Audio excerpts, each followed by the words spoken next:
Hey, welcome everyone here today. Just going to take a minute to let a few more folks come on in. Just having my voice so that folks can adjust their audio, make sure that they can hear us for our Zoom here today. This session is being recorded so that we can share it out with our communities, families, and friends. So I'm just going to take another minute and we'll get started in just a little bit.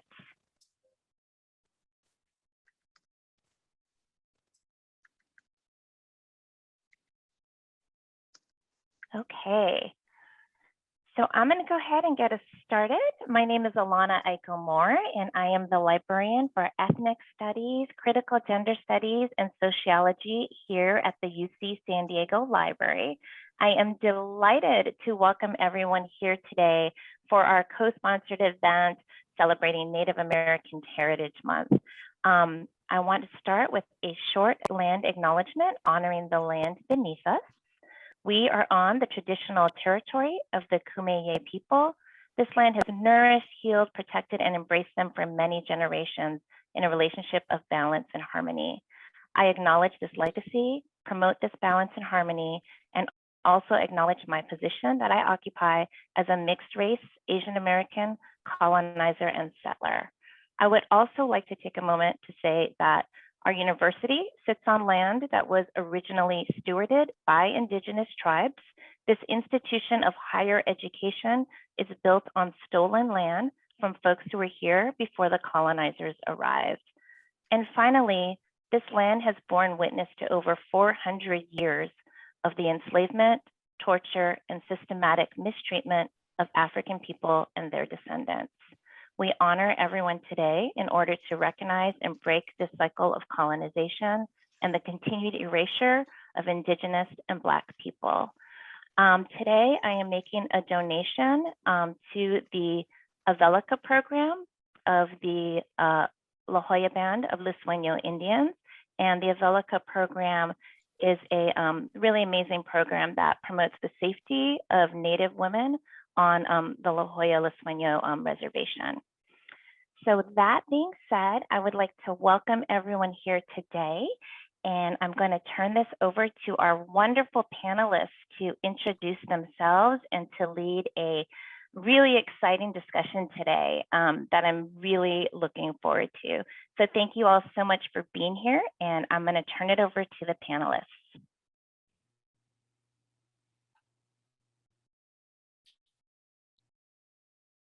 Who wants to start? Well, maybe we should just go ahead and introduce ourselves. We'll go around the room. My name is Jesse Marchese. I am a third-year PhD student in the Department of Theater and Dance. I am one of the co-facilitators of IYA, the Esselen Remember. And I would just like to add that I also acknowledge that I am a guest on stolen land, that I work, live, and play here in the unceded territory of the Kumeyaay, and that I support Indigenous and Native land back movements that aim to return political and economic control to the rightful caretakers over land that has historically belonged to them prior to colonization. My name is Ross Frank, and I'm an associate professor in ethnic studies. I also am the co-PI for UC San Diego in the Critical Mission Studies. It's a multi-campus research initiative project funded by the Office of the President. And that is the connection between UCSD and IYA, the Esselen Remember, which we'll talk about a little bit later. I also teach, obviously, Native history, culture, and epistemology, and am also a settler on Indigenous land and share the sentiments that both Alana and Jesse have articulated. Yeah, xago, go ahead. All right. Thank you, everybody. I'm Louise Juárez, poet, playwright, performer, and co-producer for IYA, the Esselen Remember, and a member of Bakhtun 12, local East Salinas theater and media arts organization. And I'm coming to you from East Salinas, originally the Ensign land of the Esselen, and it gives me the great honor and privilege to to be able to work with the Ohlone Costanoan-Esselen Nation and directly with the tribal chairwoman of the Esselen Nation, Louise Miranda Ramirez. Don't know if this is an official introduction to, or if I'll take this as an introduction to, or introducing Louise. So I guess I will pass it to Louise. Nishma Puel Kitu Kanamsha Masana Tahawipizi. Atsia Pamia Michak Pasamuatas. Efehetan Ohlone Costanoan-Esselen Nation. Efehetan, the Greater Monterey Bay Area. My name is Louise Miranda Ramirez. I am the tribal chairwoman of Ohlone Costanoan-Esselen Nation. We are the indigenous people of Monterey County. Today I come from San Jose, the home of Ohlone and the village site of Tamian Nation. And I give thanks to the Kumeyaay for allowing us to be on their land. And when we're there on Monday, and thank them for their support and the support we've received from the university. It's important to us as a non-recognized tribe.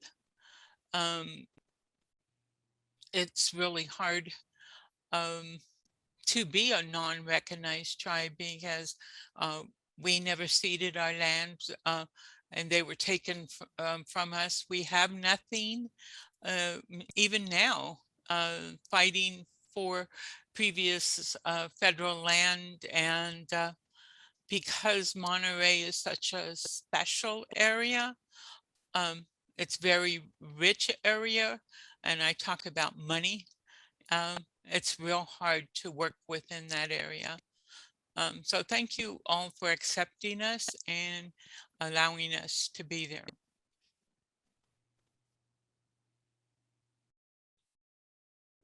Michelle, do you want to briefly introduce yourself and tell us why we're all here? You know, just a little plug for the show, and then we'll turn it over to some questions for Louise and Chago. Yes, no, thank you. And I'm always so honored to follow behind Louise, and I can never live up to her. So apologies that I don't have the same oomph as Louise.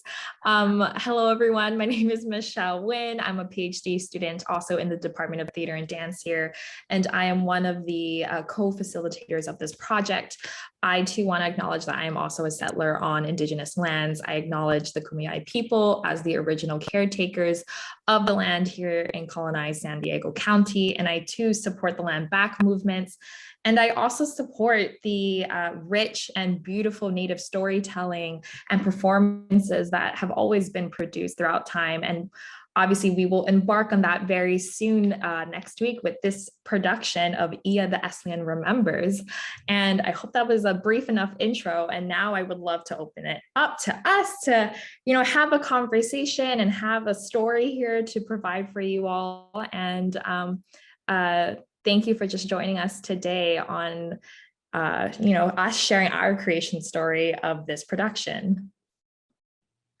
So Jesse. Yeah, so we'll be producing this play next week, IYA, the Esselen Remember. It is inspired by Louise's stories as the tribal chairwoman of the Ohlone Costanoan-Esselen Nation, and it's been written and curated by Chago, our playwright here. And I say curated because there is Esselen language and Esselen songs and poems that he has also included in the play. We'll be producing the play next week, November 12th and 13th. We have 3 performances at the North Torrey Pines Living and Learning neighborhood on the West Lawn. So please join us. But today we're here to talk a little bit about the creation of this play. And I'd like to start with Louise. You started to tell us a bit about the struggles of being the tribal chairwoman of a non-federally recognized tribe. Can you tell us a little bit more about your background as an activist and leader? How long have you been tribal chairwoman, and what does the role entail? What is a normal day like for you? In October, it was 15 years that I've been the tribal chairwoman. It's changed quite a bit. In 2015, the laws changed. to what they called AB 52, which gave us as a non-recognized tribe the ability to participate in consultation to protect our sacred lands. And that alone was quite a fight. There was 2 assemblymen who were authoring that bill, and they chose to identify only federally recognized tribes and wanted to remove all non-recognized tribes. So we started protesting, writing letters, posting, getting petitions, and one of them gave up, and the other included us. We wrote the law, including us. So that was quite a victory, but I think we didn't realize exactly what we're asking for because it was all learning. I mean, we had to learn about laws, we had to learn about procedures, we had to be mean, because the guarantee was that we would go into consultation, and we were going to go into consultation with individuals who could make decisions on how we wanted to protect our sacred lands or our cultural lands.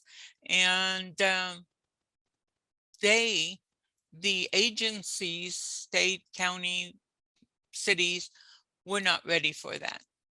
They also needed training to be able to do that. So we worked through that, and then there was additional changes, more laws, and right now there's AB 275 that is changing it as well. And so our goal is to protect the ancestors. There are ancestors buried throughout Monterey County. There are areas that have hundreds of burials along the coast because of the beauty of Monterey County and the sacredness of it. And so, and the greatest problem is the fact that the people living in the area have a lot of money and don't care. They don't care that those are native remains, Indian remains, whatever you want to call them. They're just a bunch of bones that they can throw away. And our goal was to say, wait a minute, this has to stop. But nobody knew what was happening. And so looking for a way to bring that to others, because a lot of non-recognized tribes are having the same problem. And so this was what IYA is doing. IYA is our word for bones. And it's to let them know that it's important. We remember that our ancestors are our families. Without them, we would not be here. And so we need to make sure that they're protected and reburied and and not disturbed again. And it's extremely hard for all of us. I mean, not just the Esselen, but all of us, because we have to make sure that people care, first of all. We have to educate them and teach them about us so that they know how we feel.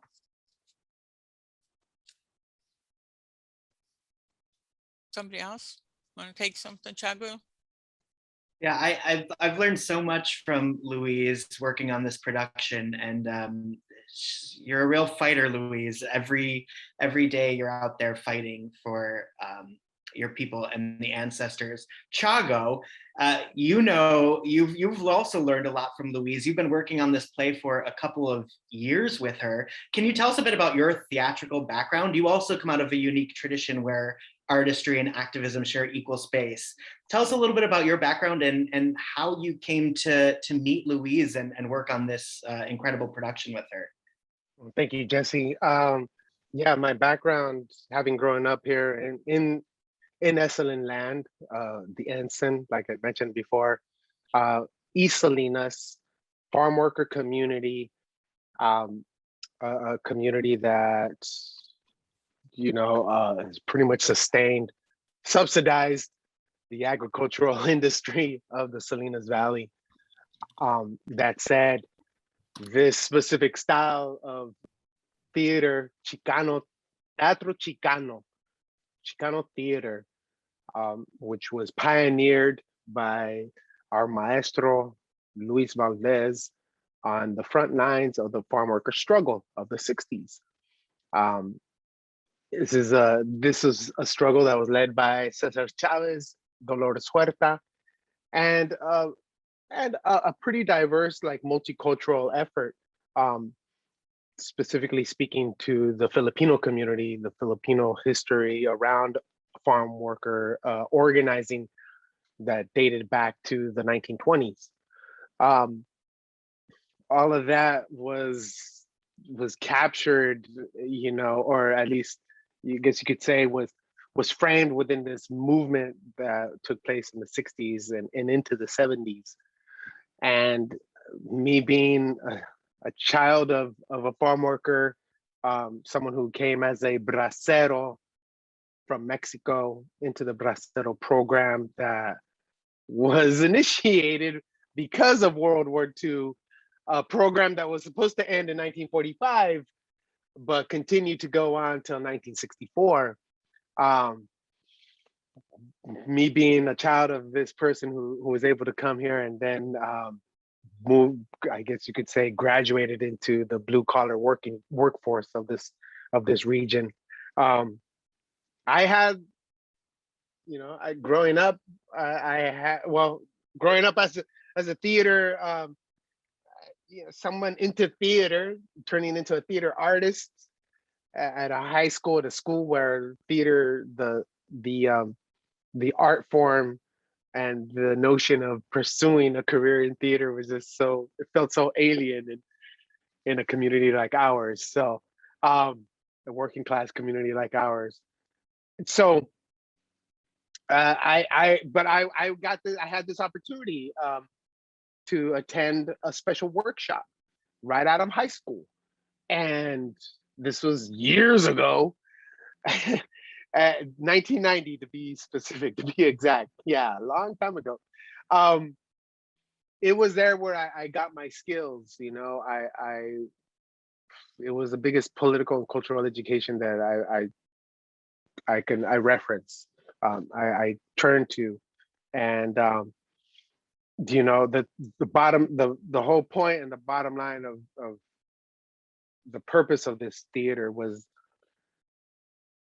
because people didn't go to the theater, people like folks from my community, because that seems just too far of a reach to participate in. The theater's got to go to the people, and that whole charge was what fueled and informed my whole approach to theater, and the 25 years, almost 25 years, oh, no more so, yeah, the 30 years of doing theater for my specific community here, and doing what we can to, you know, to bring these specific stories to life. In 2009, 2010, I was awarded a grant or we were awarded a grant to do research, documentary theater here in our community, collected the interviews, and it was my first venture into my community, in terms of capturing stories, right? And I knew in the back of my mind that there was something deeper than just the neighbors that I saw around me. And yeah, it was diverse too. You know, we had, you're obviously Mexican, um, Filipino, Black, Okie, and I'm referencing the Okie community that came from the Midwest during the late 20s to 30s during the Dust Bowl era. And yes, we had it was a diverse like community that I got to like take a closer look at. Today, the community is like predominantly of Mexican descent, but this history, this important localized history, was what pushed me, or maybe continue to kind of like draw from questions around who was here before English was spoken here, before Spanish was spoken here. You know, what was the first language spoken here? And it wasn't like I wasn't asking that question. I didn't go and but it was a question that rested in my mind. And it wasn't until like I had this opportunity that presented itself to work directly with Louise and the Ohlone Costanoan-Esselen Nation. I could go into what that looks like, or I think I can. I don't know, maybe Louise, if you want to talk about what that was, because it was a project that started with Louise, and there was a gentleman from San Francisco who was aligning, coordinating with an opera composer who had the rights to produce an opera about a story called The Lariat, which I'm going deep, folks. I'm going to that one place because that's how I stepped into this project. I don't know if Louise wants to speak a little bit about what that was about, or I don't know. I'm going to turn to you, Jesse. Where should we go from here? Yeah, I think that's great. Let's tell that story. If Louise, if you'd like to help us tell that story, then we can bring Ross in to talk about how how it evolved into this production coming here to UCSD.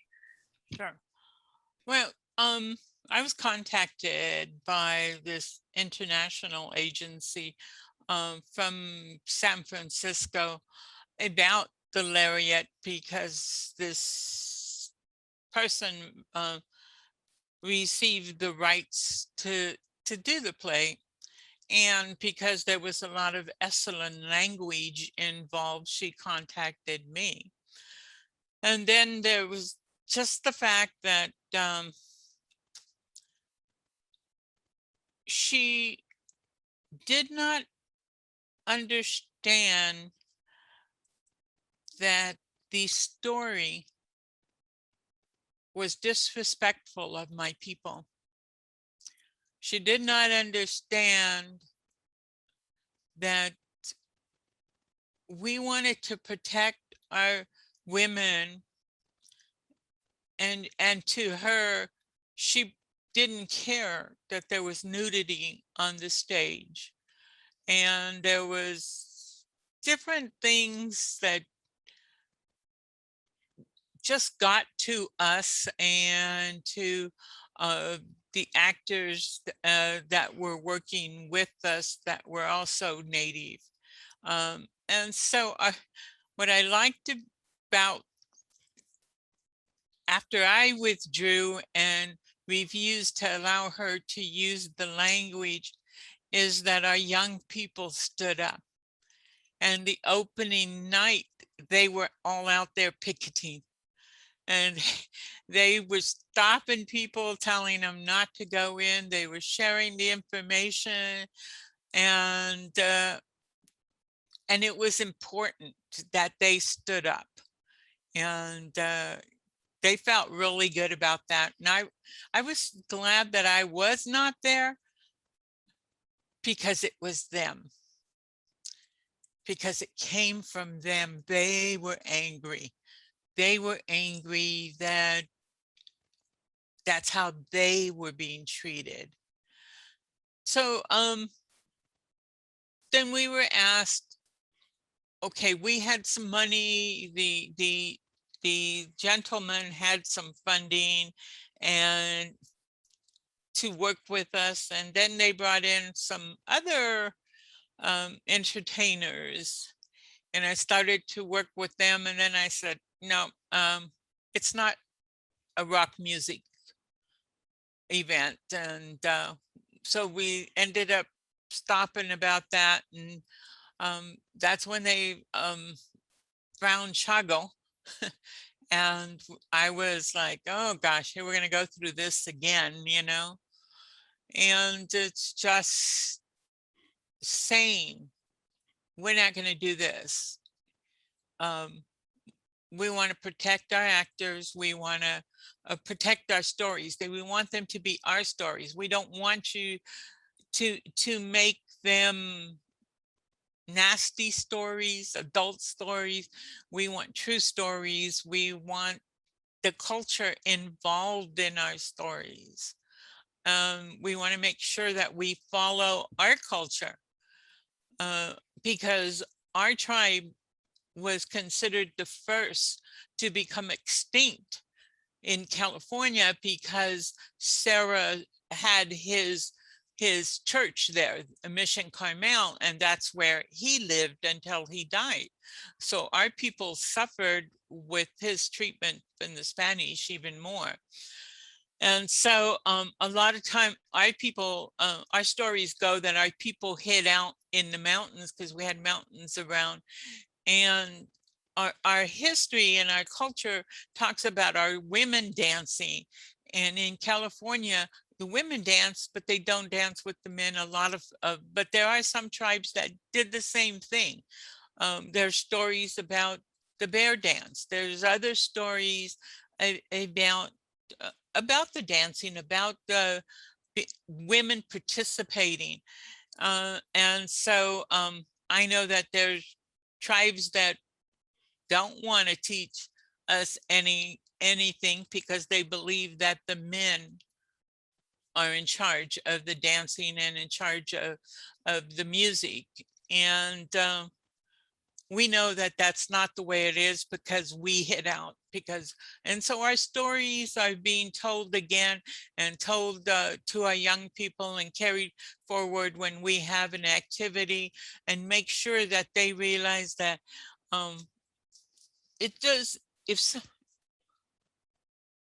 we respect that if another tribe gives someone permission to do music in their homeland, but when they come to our homeland, we all participate. We all have musical instruments. We all sing, we all dance, and it's different than other tribes. So it's real important that we share that. And so that's where we've come with xago, and that's what we're doing with this play, going through the culture and having everybody, the students, work with us. Thank you, Louise, for sharing that. And whenever I hear this story from Louise, it makes me really angry and riled up to hear something like that, this could have happened. And especially as another woman hearing of stories of women across cultures being misrepresented and seen in such a derogative light, especially Native women. It really, really makes my chest pound and really fight for other folks. And I love that how when you are talking about the play and xago, whenever you talk about your passion for theater and everything, you've created this play that doesn't reinscribe, right, these harmful images, and really you go against the grain of like trying to reinscribe those images of violence particularly, and instead you both center the stories of the Esselen resilience and resistance and fight against these issues. And also it reminds me that our work here with IYA and this play is that much more important and vital for this community and for all communities out there. Thank you, Louise, and thank you, Xago. And I would love to fold Ross into this conversation here because one, he also has so many stories to share, but he also plays, excuse me, a pivotal part to bringing IYA here to UC San Diego. So Ross, would you mind sharing us how that happened? And also please introduce us to the Critical Mission Studies project that you're on. Sure. So the story has everything still to do with Louise, actually, because she's the one who brought IYA to the Critical Mission Studies project. But the grant and the larger project that we have is really a statewide effort to change the narrative about California Indigenous participation in the world that becomes California now, and had to contend with the Spanish colonial system and project, and then the successive Mexican and American regimes. So the concept of critical mission studies is that the missions are pivotal in both the understanding of Indigenous California today, but also in the making of this fantasy past that California has built to define itself as a progressive civilizing force in respect to Indigenous peoples, which is essentially not true. So truth-telling is part of this project, and it goes back to giving voice to the people who are directly affected by the mission system. And so our projects really have been both on the academic side, mixed with community participation and an ethic of enabling communities of California Indigenous people to tell their own stories in their own way, and to conceive of projects that they might not otherwise be able to do, that help bring them together, heal what needs to be healed, and also in the process remake the narratives that are available to the public about the history of California and its present. So IYA fits perfectly because, you know, if you think about it, the non-recognized California tribes or nations are that way because of the effect of the missions. And we know more recently about the effect of, say, the gold rush and the genocidal policies of the state in its early decades, not that they changed that much subsequently, and because of the apology that Governor Newsom on behalf of the state made to Indigenous peoples in California recently. But we know less about the way in which the mission system both killed Indigenous people, but also fractured communities and villages so that they had to essentially change their identity of themselves in ways that are recollected in often non-recognized tribes in California. So the Esselen story and IYA fits perfectly in the connection between the mission histories and the present communities that have to contend with the damage and try to repair it. And that's what, you know, is essentially part of this play. So I think I want to go back to Louise about how she considered bringing the IYA to the critical mission studies, and we can go on from there. So want to pick up the story again, Louise? Well, I mean, how did we bring it? I bugged the heck out of Jennifer and Ross, and kept on talking to them about the play, and oh, you should see this and see this and see that, and didn't let them forget about us. Every time I was with them, I would just, call them, talk to them, and want to bring that to every place we could. I mean, it's our hope to continue to share it. And the thing is, I mean, we're learning so much also. I mean, because I've provided some photo work, and then I look at it, and it's from the 1790s. And it's by Jose Cordero when he came into the Bay in Monterey in the Malaspina expedition.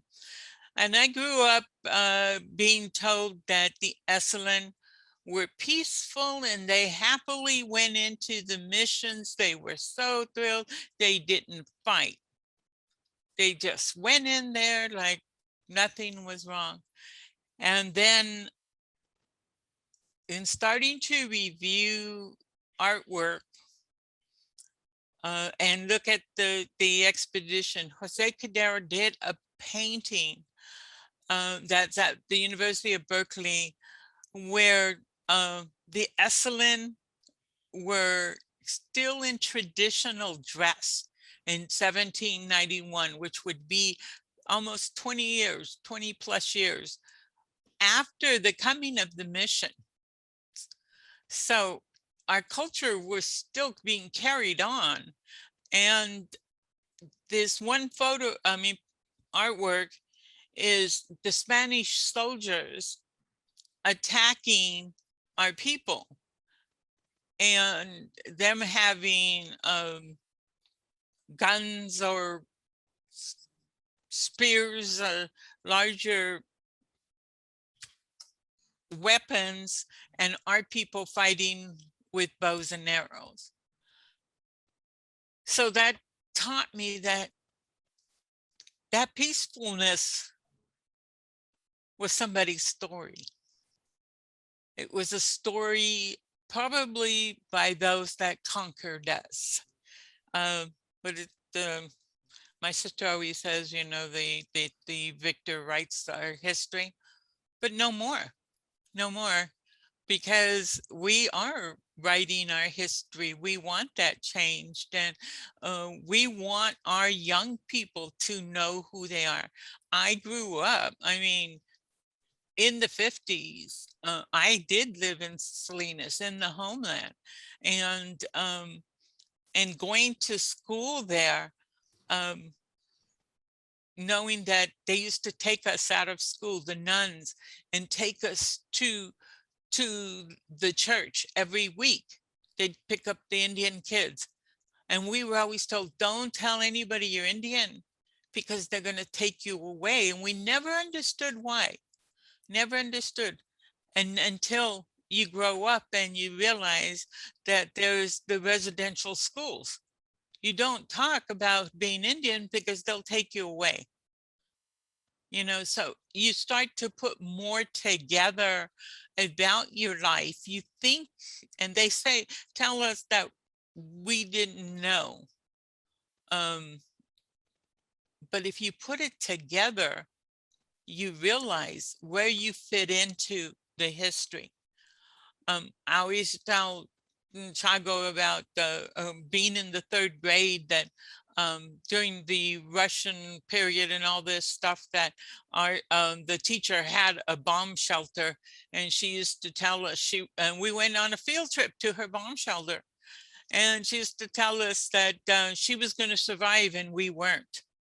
And so it was like, really putting this together, why that happened to us. I did a speech for one of the groups here, and I was asked, what is the worst thing that you've found out since you've been acting? And my response to the audience was that we're still hated. people still hate listening to us. They don't want to make a difference. I mean, when lands are returned or money is given, I mean, to other races, and we're not even considered about returning our land, or just be able to be together as a people again, because that's what they took from us. They took our understanding of each other, our love for each other, because it was different than it is now.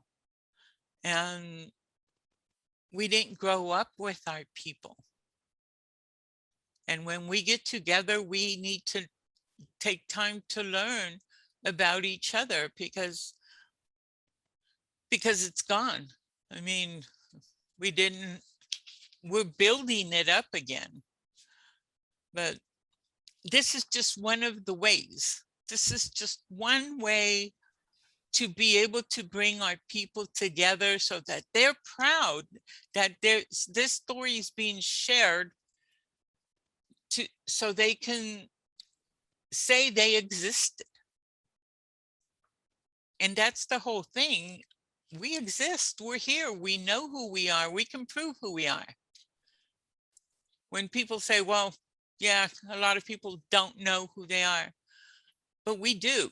It's been proven. I mean, it's genealogy, everything, all the way back to the original mission records. So we know that, if nothing else, I will say that the Padres kept good records. We know our traditional names. We know what villages we came from, and we can trace all that back. All that was taken from us, but we have it now. We have that, and we're learning the language. We're learning to get along. We're learning about our homeland. We're learning to protect our ancestors, and being able to rebury them and protect them from being disturbed again. And yeah, I still bug Ross. I even bugged the chairman from his department, and called them and said, we want to be there. We want to go. And we are lucky that they have accepted us, and have really stepped up. I'm constantly yelling at everybody. Wait a minute. I want you guys to understand, these people, Ross and Jennifer, Jesse and Michelle, they have accepted us. They have been good to us. They've provided for us. You know, we have to be respectful of that as well, because that's the way our people are. Thank you, Louise, for saying that. Ross, go ahead. I just want to say thank you. You really don't ever have to thank me personally. I do know that, but Ross, go ahead. Yeah, I was going to say something similar. You know, one of the things that that the University of California at San Diego has always had to contend with is less than perfect relationship with its own neighbors, let alone indigenous peoples in the state or across the country. You know, so this is perhaps one avenue of you know, connection. The second thing is that the Critical Mission Studies project itself, you know, when it was actually written, realized that performance was one of those ways in which one can change a narrative, you know, from the get-go to different kinds of audiences and in a much more emotive and personal and direct manner than, you know, perhaps all the academic material that we also plan to release out of this project. And so that was built into the system, that there would be monies and grants available. So the grant itself is actually California Indian directed. There are 4 principal investigators from UCLA, San Diego, Riverside, and Santa Cruz. And then there are 4 California Indian research partners that are co-PIs with us, and we form a coordinating committee. There's an advisory board, which is made up of California Indian principals from all over the state. And in every call for grants, whether they were UC graduate student grants, UC faculty grants, or community initiated partnerships, those all went through a vetting process, a committee formed principally of California Indian people from the grant or throughout the state that were recommended. So, you know, there's not just a peer review, but there's a general movement across the state that this project simply amplifies to allow for, enable, and encourage and provide resources for the kind of voice that IYA wants to bring to everyone. So encourage everyone to come see the play. The Tuesday afternoon, the Saturday afternoon at 2 o'clock performance will be live streamed for those who can't make it, you know, in person. But be a part of this project if you possibly can. I want to say, as a grad student, I have nothing but gratitude to Ross and Louise, especially, and Xago for inviting me into this. I am so grateful to Louise for her trust, for her inviting me into this wonderful process of cultural sharing. It's been really amazing to sort of help facilitate this and to listen. You know, it feels like it is a very crucial time for us to be listening to our Indigenous and Native American neighbors. When I think about the damage we've done to this planet, you know, particularly, now is the time to be working with the rightful caretakers of this land. And so it has been a massive blessing for me to be working on this project. And I thank you, Louise. Louise, you've been saying, people have said, we don't know who the Esselen are, and you're saying, but we know who we are. And IYA is this wonderful opportunity for you to finally tell that story. Sometimes in rehearsals, I've heard you say, Louise, well, I don't really have the words. Xago has the words. And I think you're underselling yourself because you're one of the most powerful speakers I've ever been in the presence of. But certainly together, you and Xago have worked on this play and found the words to tell the story of the Esselen people who are here living today. Can you tell us a little bit more about the play, Xago and Louise? I'll let you both sort of take this. What pitch to our audience a little bit. What is the story of the play, and how did it sort of emerge from your collaboration? How are you balancing fact and fiction to both tell a story, but to accurately and honestly represent the Esselen people? Louise, you want me to take this first? And Yeah, go first. All right. Okay. This story, you know, we went through that whole thing with that opera to get to a point where it's like, okay, now we can work together.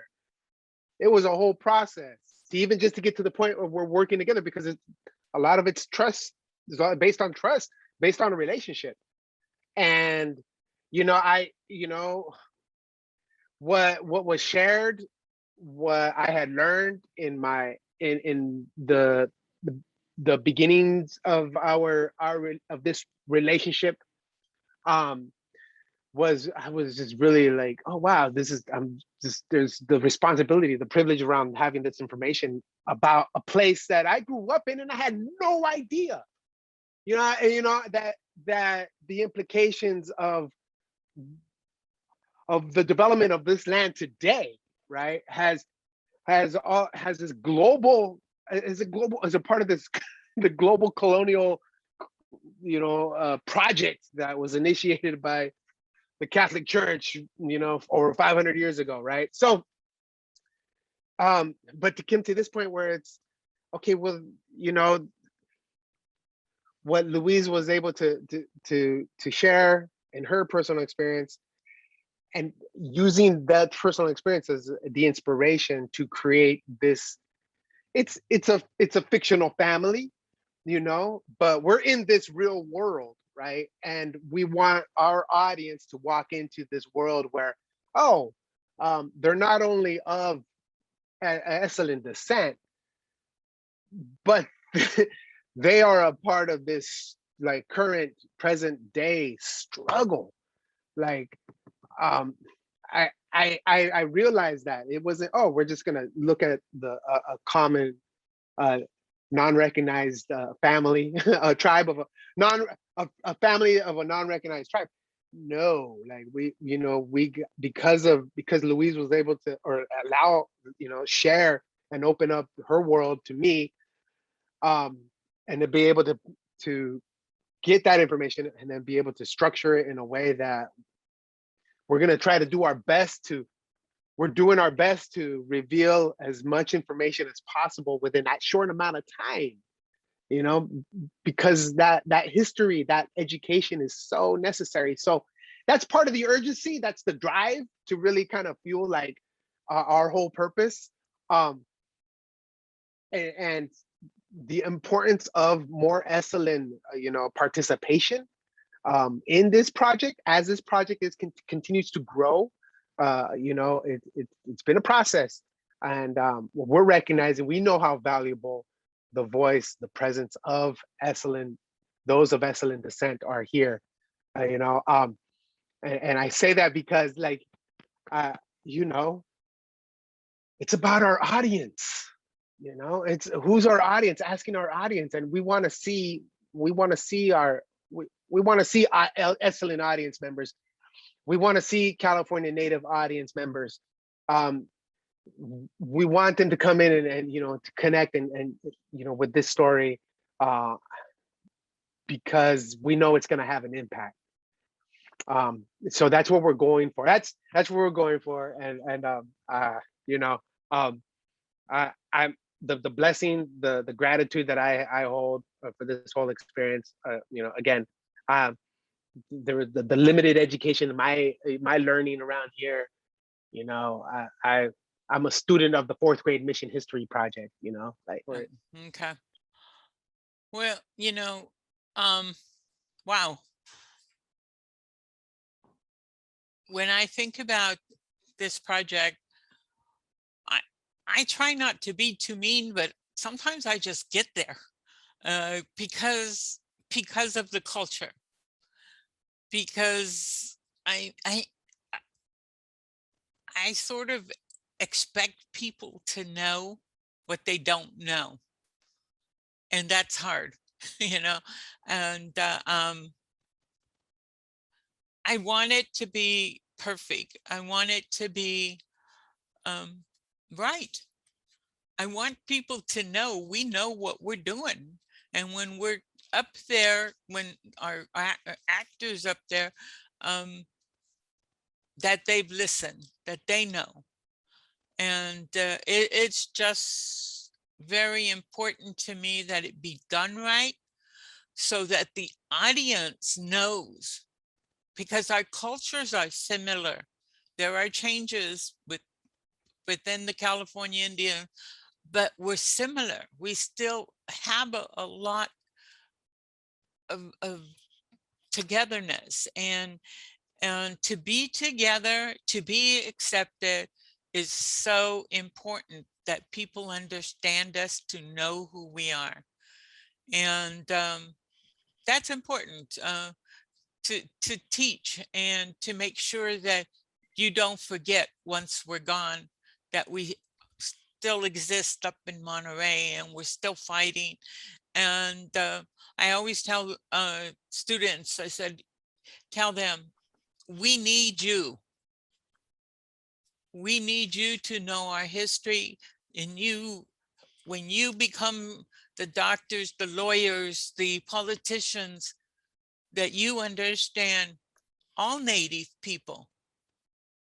I tell them, take the time to go find out who's in your area and see how you can help them. And so that's why one of the reasons we're bringing this, so they know we exist. And I know you guys need your time. Can I say one more thing? One more thing. speaking about the importance of Esselen participation, Esselen voice, you know, I say that because that's work. That's work where we need to go, and we need to create that safe environment, safe, accessible environments for these narratives to be explored and to grow. That's all I wanted to say, and I'll pass it back to Jesse. Thank you.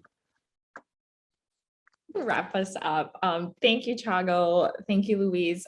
I just want to know, Louise always says she's mean, but really she's not. I see her as this powerful leader and storyteller that knows exactly what she wants and will not take anything less than amazing. And I truly commend Louise for this and everyone here in this room, because we've all been working really hard on this project that will be produced next week. And we're just excited to get you all into the space and to just see and hear this beautiful story. So I'm always going to be forever indebted to Louise for the vulnerable sharing of her people's stories, but also, again, like always constantly reminded of how important this work is. And I've loved working with everyone here in this room, every single minute of it. And just thank you, Louise and Ross, again, for reminding us of the importance of gathering and the importance of sharing our stories, whether they be filled with love and or hate, and Chago reminding us of the importance of performance and how powerful that can actually be when we use it in such ways. So, as we've been sharing our stories throughout this hour and our lived experiences, I would just love to start closing our panel now, and again, remind everyone here that the performance of IYA, the Esselen Remembers, is going to open and premiere next Friday at the North Torrey Pines Living and Learning Neighborhood Lawn, and it will begin at 6:30 p.m. and it will again be performed on Saturday, the 13th at 2 p.m. for the matinee, and then 6:30 p.m. for the evening show. We hope to see you all there. We hope you enjoyed this panel talk, and thank you so much for everyone. Yay. Thank you. Thank you to the UCSD Theater Department. I got to get to work with the graduate students, the graduate program. Just wanted to say that. Much love. Oh my God, there's so much more we can go in. Thank you. And the Ethnic Studies Department for bringing us into this amazing collaboration. Yeah, Michelle, just like you said, Louise, you are not mean. You are loving, and you keep us honest. And we are so honored to be telling your story. So yeah, I'd like to also thank Chago and Louise. It's been a long road to get here, and it looks like we're going to have an incredible set of performances next week. And I also wanted to say, just to whoever's out there, the Critical Mission Studies Project produced this community-initiated partnership in order to get the script and the production ready to come to another venue. UCSD has stepped up to present IYA, the Esselen Remember, to the campus here and the world through the streaming event. But the idea is for all of the UC campuses to pick up this performance. Other campuses in the California state system, other tribal groups or nations to offer something like this, or IYA to be performed elsewhere across the state, to really get the word out about not just the Esselen story, but the California story that we're trying to remake. So thank you very much, everyone.